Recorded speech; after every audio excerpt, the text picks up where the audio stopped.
Okay, this is a director's commentary for the Deca Renegade web series, which I made. My name is Michael McEwen. I made the web series. I starred in it. My friend Ed did some things. He didn't do them. Didn't do that much. I wanted him to be in it, but he couldn't do the lines the way I wanted him to, so I couldn't have him. He's the only person that I really work with, and so yeah. If there are flaws in the conception or the execution of my ideas, it's because I work on my own. I don't really have anyone to work with, which is very frustrating if anyone's ever been in that position. But Ed means well, and I gave him a credit anyway. He really didn't do anything. There was a how I originally conceived it would be that Fred Samuels was played by Ed. Ed's my friend. He looks more like more bureaucratic than me, and his idea was to. Oh, sorry, I should be watching this. Yeah, the original idea was he would be the guy, Fred Samuels, and I would play the other characters because it would free me up. I mean, for example, with this bit here, that's me behind a picture of Tim. Tim and Greg, I should say, had no part in making this, nor did they technically give me any consent to use the characters, although I have been running a quotes account for Deca for about 3 years. And I originally did some fan fiction called Deca Renegade, which was much more to do with Kington and Deca, which fans liked, and people that you're friends with online, or people who are friends with the account liked. Tim and Greg didn't really pay any attention to it. There was a point in which Greg was to do he was going to make he was going to sign a poster for Deca Renegade, but he didn't do that. He said it was because he was working on the show Deca, but I doubt that's true. He probably's not interested. It's fine if they're not interested, but they've not said anything negative about the show, so I assume that I've got tacit consent. So anyway, this is episode 2. Sorry, I rambled on there. So this is the title sequence. I sort of based it on anime and minimalism, because I like the empty space and stuff. I try to work with single shots and try to make it quite cinematic. Storyboarded it and that. And obviously this is me going to for the Fred Samuels character getting some information from a snitch, and that's played by me there. Interestingly enough, that is a CGI mask that I painted it green. It's a mask that I was going to put someone else's face over it, but when it came down to the post-production, it was unfeasible. But what happened when you blacked out the green is you had this weird kind of mask-like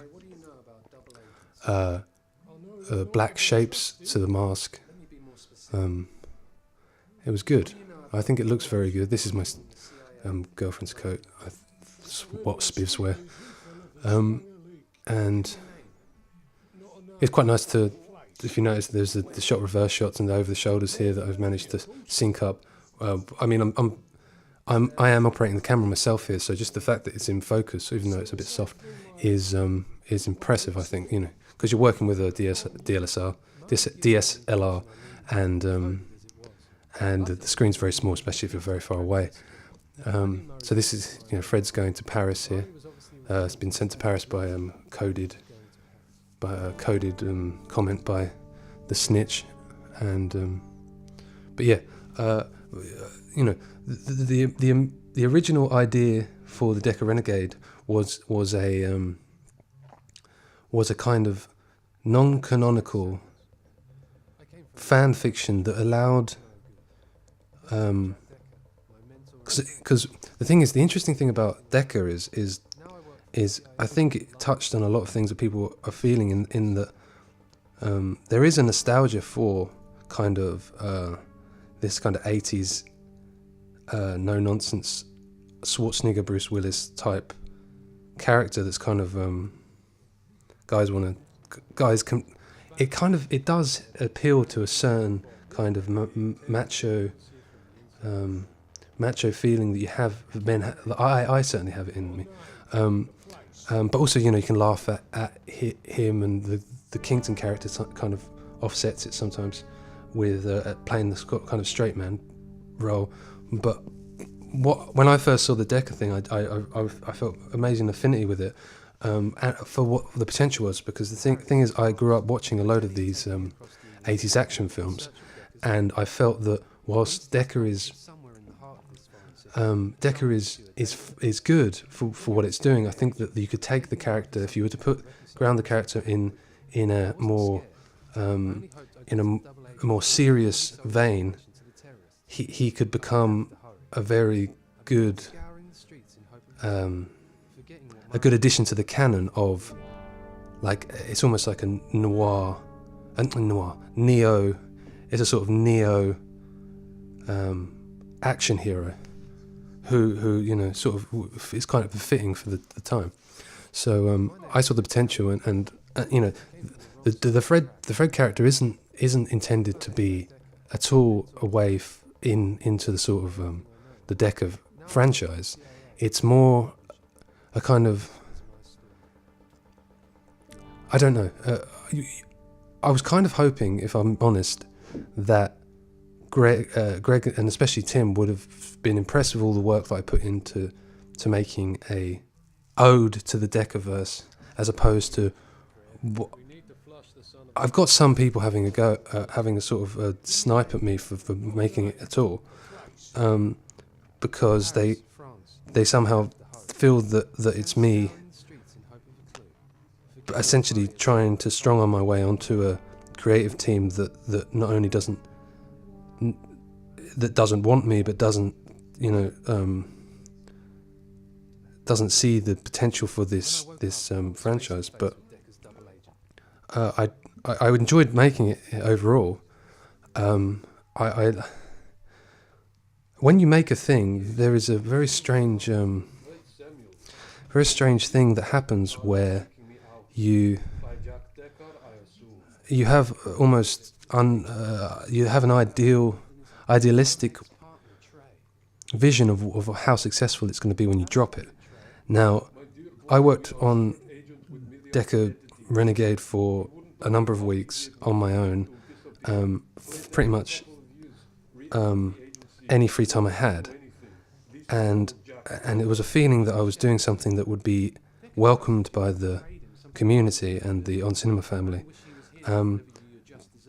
as a sort of addition to this world. And I kind of hoped that it would be the sort of thing that Tim would promote, as he's very good at promoting things that he enjoys. So not only do I feel that a bit let down by the reaction to it, I kind of feel a bit like it begs the point. What was the worth of doing it? So I'm just kind of dealing with that at the moment. It's almost like when you're at work, isn't it? It's like the feeling that no matter how much you would how much you would think it wasn't the case, you are looking for some sort of approval, and when there is no approval, it becomes very hard to know which way to proceed.